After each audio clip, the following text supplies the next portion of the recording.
everywhere, and it's like a post-apocalyptic scene, and all that stuff that's going to be coming to your suburban cul-de-sac. So you may want to be freaking out about that. And I really, really worry that in an era like this probably has to be the most winnable election in like modern history. Like there has never been a situation where things are that bad for the incumbent. Like, would you agree with me? Like, and it seems like there is no response. Like there's no the moment is so far from being met by the Biden campaign. It's really makes me worried. Like you got like probably almost 200,000 people dead of COVID-19. Are probably, I don't know how it is now, but almost definitely that by the election, and unemployment, eviction, racial tensions, like police killing people and Trump defending. Like you see peacefully tear gassing peaceful protesters all throughout the months of July and June. Like this is like so many bad things here are happening. I just really get the sense that like a sinking feeling in the pit of my stomach that Joe Biden has failed to capitalize on it, and it's just pretty much slipped away now, and Trump is on the rise. Or am I being too dramatic? I would definitely agree with that sentiment. Yeah, it's just like it's very, very disturbing, because are we worried about? What states would you say is Biden kind of most in danger? Like, do you think he's had such a stronghold on places like Michigan, and what really interests me is Arizona and Florida. Like, those are going to be very, very key for him in the election. Yeah, and if they can also push North Carolina as well, where does that look for you? Well, I don't think he's in a – well, North Carolina's going to be a weird state as well. I think that's going to be another one of the states that could possibly go for Biden. I think that Florida is really going to be a crucial one to see how much Hispanic support. We're same with Arizona as well, I would actually argue, because both those states do have a sizable Hispanic population, especially amongst the Democrat voters in that state. And, I think Biden will win Arizona just because of, historical trends so far, as we see with 2018 Senate race. We have Mark Kelly against Martha McSally, who will blow her out. Mark Kelly is a great guy. I think he's going to do really good things in Washington. He's not taking any super PAC money, which is actually really remarkable, especially coming from Arizona.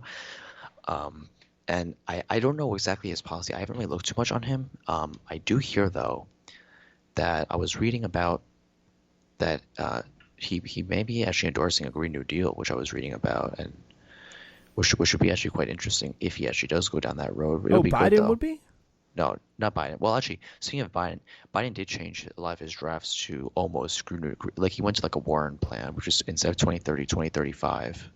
Yeah, I mean, I think that's a lot of stuff like that kind of stuff really like in the party though. platform. It's really not bad.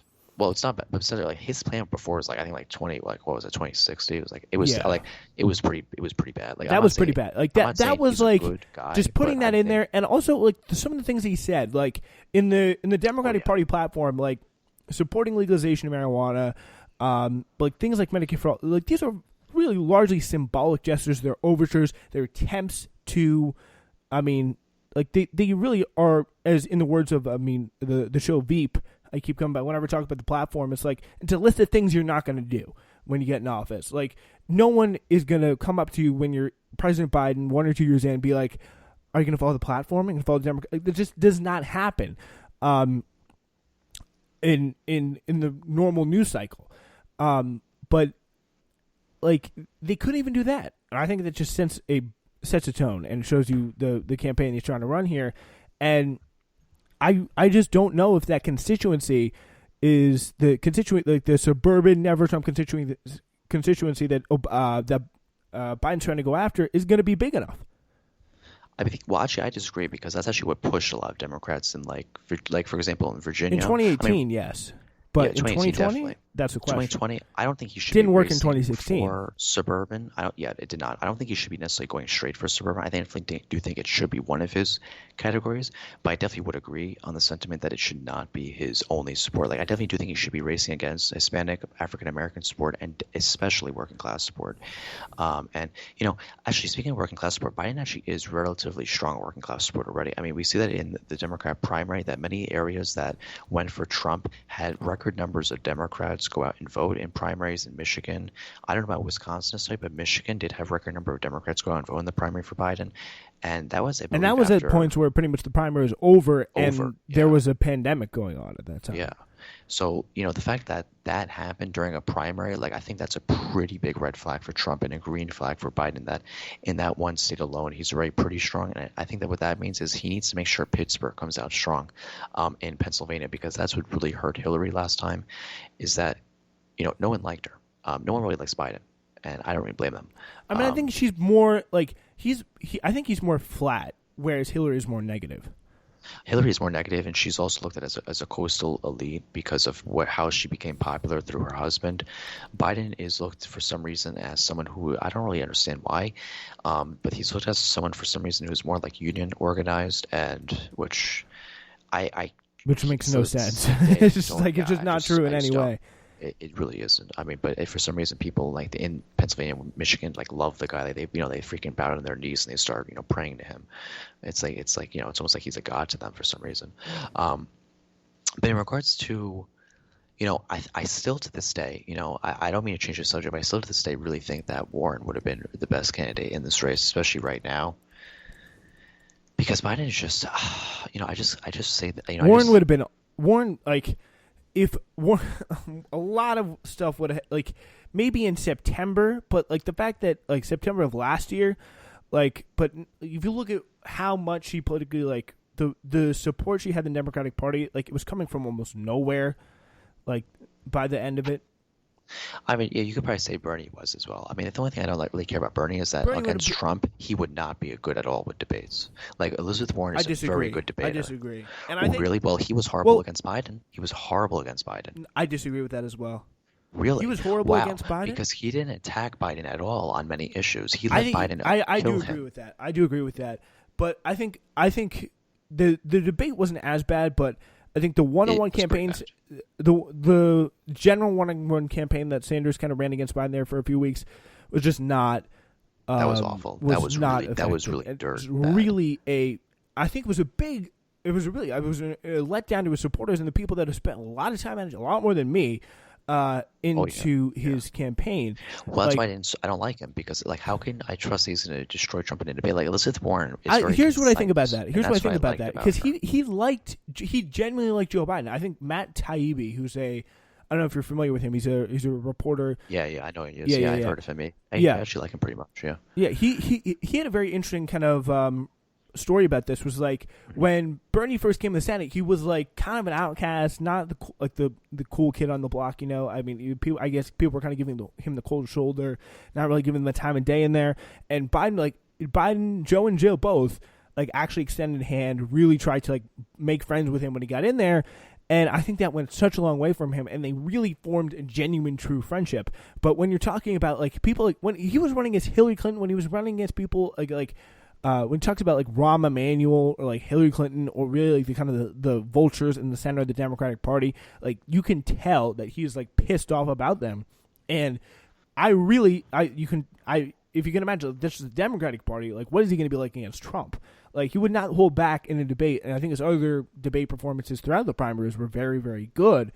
Less so with the final Biden debate, but like I don't think he's going to struggle to go after Trump in a debate. Like I think that's just not true. Well, I think it is true though, Spencer. I just don't think he would have been like. I understand he liked Biden, but like at the same time, I just don't see why he didn't go against Biden that much. Like, yeah, I supported Biden at the time because it was really Biden first. Well, actually, at the time when I left Warren a couple weeks after she said that thing to Bernie. It wasn't like immediately after. That was more the main reason. Yeah, I guess we gotta. But at the time, like it was. I guess we got to Pretty scroll no back shot. through the texts here, our political chat that we've been having for a while. Yeah.